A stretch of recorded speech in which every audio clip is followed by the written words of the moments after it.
Malapit na po ang May 12, ang araw po ng eleksyon.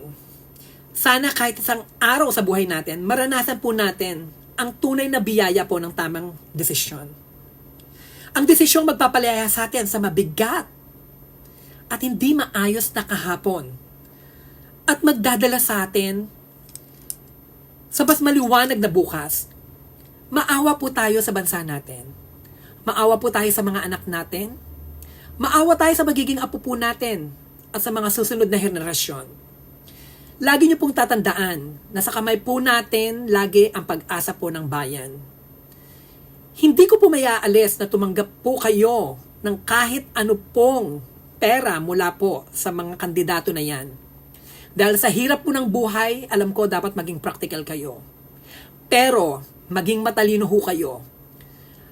Gamitin ang mga kamay sa pagtanggap po kung ano pong biyaya ang ibibigay sa inyo. Pero gamitin nyo po ang mga utak nyo para iluklok po ninyo ang tamang leader po na dapat umupo po sa mga posisyon na yan.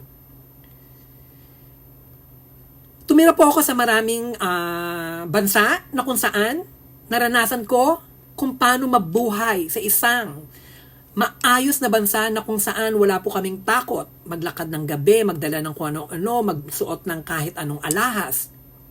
Siguro naman, karapatan din po ng mga tao sa Pilipinas na ating kababayan na mabuhay din po ng ganyang kaayos na wala pong kinatatakutan.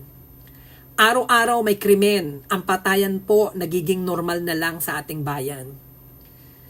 Nagkakaroon po ng maraming aksidente dahil din po sa kapabayaan po ng ating pamahalaan. Oo, kapabayaan po nila dahil kung may tamang proseso para sa mga nagmamaneho na yan, kung may tama pong orientation para magkaroon po tayo ng mga responsible driver, kung may mga tama pong daan na kung saan naglalagay po sila ng tamang barrier para maproteksyonan po ang tao, hindi po mangyayari lahat yan. Ang lisensya po sa atin din, mabilis din po makuha. Nakita naman po ninyo, naglalakad lang kayo, magugulat na lang kayo, may binaril po sa tabi nyo. Ganyan na po ang bansa natin. Palubog na po tayo ng palubog.